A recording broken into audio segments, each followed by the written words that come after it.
तब कुछ ही दिन के अंदर लास्ट मंथ आ जाएगा आप लोगों का। सर जनवरी लास्ट है, नहीं, जनवरी तो भाई तुम्हारा सिर्फ देखा जाए तो आपको टेस्ट और रिवीजन इन सब में ही निकालना है। ये लास्ट मंथ होगा मोस्ट प्रोबेबली, जहां पर हम लोग मेजॉरिटी अपना सिलेबस कवर कर चुके होंगे। अगर एक आध छोटी मोटी चीजें रह गई होंगी तो वो रह गई होंगी, लेकिन यस कुछ बच्चों के अंदर ये रहता है सर ये वाला तो छूट ही गया। अरे भाई 99% जो हो चुका है कम से कम उस पर पहले फोकस कर ले। वो 1% भी टीचर की रेस्पॉन्सिबिलिटी है, वो आपका करा दिया जाएगा, ठीक है। यस, हाँ अच्छा एक बात बताओ, हाँ माइंड मैप से करें, देखो वो आप लोगों के ऊपर है। आप लोगों का फिजिकल केमिस्ट्री और इनऑर्गेनिक केमिस्ट्री हुए काफी दिन हो चुके हैं। मुझे ये बताओ आप में से खुद कितने बच्चों ने रेस्पॉन्सिबिलिटी लेके रिवाइज किया है उसको। मतलब जैसे मैं आप लोगों को तो फिजिक्स का तो प्लान दे रहा हूं, तो चलिए कम से कम यह है कि आप उस प्लान को फॉलो कर रहे हैं, दिन में डिवाइड कर ले रहे हैं। केमिस्ट्री में आपका इनऑर्गेनिक और देखा जाए आपका फिजिकल वाला पार्ट कंप्लीट हो चुका है, ऑर्गेनिक अभी चल रहा है। वैसे तो रिवीजन आप सभी लोगों का रेगुलर होना चाहिए, लेकिन जो चीज हो चुकी है, कितने बच्चों ने, वेरी गुड यार, वेरी गुड बेटा। जो बच्चे नो लिख रहे हैं मैं आप लोग सभी लोगों से बोलूंगा प्लीज जो चीज हो चुकी है उसको पक्का कर लीजिए, ठीक है, उसको डेफिनेटली पक्का कर लीजिए। इसी वीक में खत्म करेंगे, वेरी गुड, ठीक है। हाँ भाई देखो मैं आप लोगों को बोल रहा हूं इनऑर्गेनिक में आप अगर हर दिन अपना आधा घंटा निकाल के कर पा रहे हैं, बिलीव मी उसका इंपैक्ट आपको बहुत ज्यादा फील होगा। लास्ट में आपको इनऑर्गेनिक रिवाइज करने में बहुत ही कम समय लगेगा। मैं अपने पर्सनल एक्सपीरियंस से बता रहा हूं, क्योंकि मैं इनऑर्गेनिक को रेगुलरली रिवाइज करता था। मैं जब भी क्लास में जा रहा होता था तो उससे पहले अपनी सारी चीजें स्टार्ट फ्रॉम द स्टार्टिंग, क्योंकि कईयों को लगता है सर लास्ट मोमेंट तक आके कोऑर्डिनेशन कंपाउंड, जैसे अब मेरे को याद नहीं है कि वो उसमें था या नहीं था, लेकिन कोऑर्डिनेशन तक आके आप सारा कैसे रिवाइज कर लेते हो हर दिन।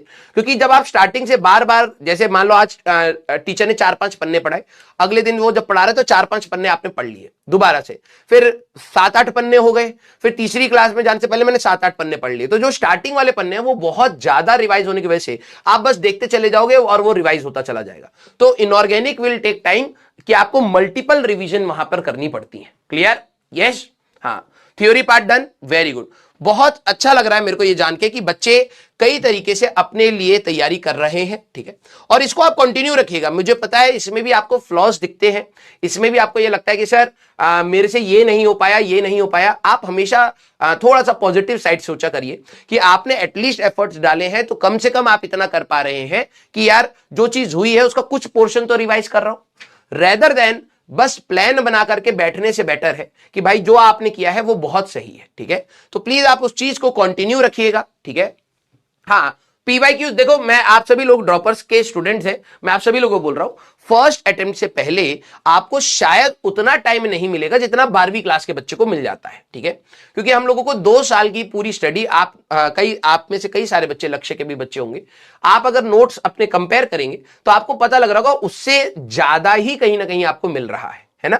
तो ऑब्वियस सी बात है हमारे पास टाइम कम होता है, कंटेंट थोड़ा सा बेटर और थोड़ा सा ज्यादा आप लोगों को मिल रहा होता है, तो शायद आपको कहीं ना कहीं ऐसा लगता है कि यार मेरे को इतना टाइम नहीं मिल रहा। लेकिन हम लोगों ने जब बैच लॉन्च किया था हमने कहा था कि भाई पहले अटेम्प्ट से पहले अगर आपने अपनी कॉपी भी पढ़ ली, ठीक है, जो आपके सारे मास्टरों ने कराई है, वहीं से आपको मेजॉरिटी सवाल मिल जाएंगे। क्यों? क्योंकि वो एनालाइज्ड थ्योरी है, ठीक है, जिस हिसाब से सवाल पूछे जा रहे हैं उसको घुमा फिरा के हम लोगों ने वहां पर करा दिया गया है। तो फर्स्ट प्रायोरिटी ये है कि एटलीस्ट आप जेईई मेंस से पहले अपने सारे नोटबुक्स को रिवाइज कर ले जाए, और अगर कुछ हो पाए एडिशनल कुछ कर पाए, जैसे आप कह रहे हैं कि सर पीवाईक्यूज लगा रहे हैं, कुछ लग पाए, कोई दिक्कत नहीं, लेकिन बस ये मानिएगा 2 साल को पकड़ करके सभी सब्जेक्ट्स में 2 साल को पकड़ करके जेईई मेंस 1 से पहले आप अपने पीवाईक्यूज को कर लीजिएगा। आपने अगर अपनी कॉपी करी है तो उसमें भी बहुत सारे पीवाईक्यूज, सारे सब्जेक्ट के पीवाईक्यूज आपने करे हैं, ठीक है। 2-2.5 हजार पीवाईक्यूज आपके हर सब्जेक्ट के अप्रोक्सीमेटली हो ही जाते हैं कहीं ना कहीं, ठीक है। तो आप कोशिश करें कि जितना आप कर सके। जेईई मेंस 1 के बाद जो आप आज लोग मेहनत कर रहे हैं, ठीक है, जो लोग नहीं कर रहे हैं मैं उनको भी बता रहा हूं, जो लोग मेहनत कर रहे हैं बेटा यही मेहनत आपको काम आएगी जब आप फरवरी में बैठोगे, ठीक है।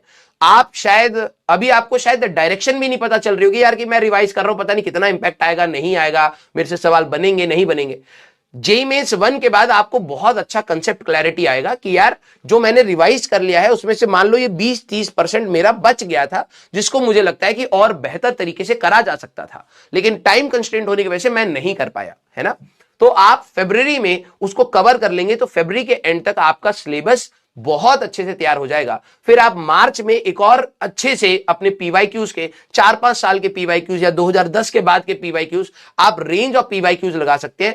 एडवांस के भी पीवाईक्यूज आप एक्स्ट्रा और ट्राई कर सकते हैं, जिससे आपको जेईई मेंस 2 में मदद मिलेगी। तो ये स्टेप के जैसे देखा करिए, ये सिर्फ ये मत देखिए कि यार जेईई मेंस 1 आ गया है, मेरे को डर लग रहा है और मेरा पता नहीं क्या होगा क्या नहीं होगा। ये स्टेप बाय स्टेप है। तो पहले स्टेप में कुछ टारगेट्स बना लीजिए कि यार जेईई मेंस 1 से पहले एटलीस्ट मैं सिलेबस कंप्लीट करके चला जाऊं, जितने पीवाईक्यूज हो सकते हैं उतने पीवाईक्यूज निपटा लेता हूं, सो दैट मेरे को जेईई मेंस 2 से पहले आसानी मिले। आप इसको एज अ स्टेप समझिए कि भाई एक स्टेप ये है, एक स्टेप ये है, फिर हमारे पास एडवांस है। इसको अल्टीमेट गोल मत समझिए यार इसी में ही बेस्ट करना था, नहीं। हो सकता है कि आपका बेस्ट निकल के आ जाए उस पेपर में, हो सकता है ना आए। अगर नहीं आया तो अभी भी आपके पास 1.5 महीना रहेगा टू इंप्रूव, और वो कई सारे बच्चों को मैंने देखा है करते हुए। क्लियर है क्या? यस और नो? हाँ सर मैथ्स बहुत वीक है। बेटा देख, तू अपने लिए परेशान हो रहा है, कई सारे ऐसे बच्चे होंगे जिनकी फिजिक्स बहुत वीक होगी, ठीक है। कई सारे ऐसे बच्चे होंगे जिनकी इनऑर्गेनिक बहुत वीक होगी, ऑर्गेनिक बहुत वीक होगी। ये ऐसा हर बच्चे के साथ कोई ना कोई एक गड्ढा रहता है। बहुत ही कम बच्चे ऐसे होते हैं जिनके सारे सब्जेक्ट में सारे टॉपिक्स कहीं ना कहीं कंसेप्ट क्लैरिटी की तरफ जा रहे होते हैं। तो आप जितना प्रैक्टिस कर सकते हैं एटलीस्ट उतना करिए। और मैं बोल रहा हूं कि पीवाईक्यूज से बेटर कुछ भी नहीं है। जो सब्जेक्ट आपको नहीं आता है, ठीक है, जो भी सब्जेक्ट है, हो सकता है मेरा ही सब्जेक्ट हो, मेरा ही पढ़ाया हुआ सब्जेक्ट हो, अगर आपको वीक लगता है, गो बाय पीवाईक्यूज। जो भी सवाल आप कर रहे हैं आप उसको कंसेप्ट के हिसाब से हिट करिए, रेदर देन आंसर निकालने के हिसाब से। कई बच्चों के अंदर ये मैंने देखा है कि यार आंसर आ जाएगा ना तो खुश होंगे, नहीं आया तो फिर भाई साहब डिमोटिवेशन हो जाएगा। ऐसा नहीं है। आप ये देखिए कि यार हर सवाल मेरे से बनना चाहिए, ऑब्वियस सी बात है, क्योंकि एग्जाम में पूछा हुआ सवाल है, इससे ज्यादा रेलिवेंट कोई सवाल नहीं होता। कोई भी बंदा टेस्ट सीरीज करेगा तो कई बार आपको लगेगा यार ये तो भारी है, ये तो इजी हो गया, ये तो ऐसा हो गया, वैसा हो गया। आप हमेशा कंपैरिजन करेंगे, लेकिन PYQs are the most relevant question you have. अगर आप उन क्वेश्चंस में गलती कहीं कर रहे हैं तो प्लीज आप एक बार ठहर करके उस गलती को सुधारने की कोशिश करिए, उसकी थ्योरी के ऊपर ध्यान से देखिए कि कैसे उसको इंप्रूव किया जा सकता है। क्लियर है क्या? यस और नो?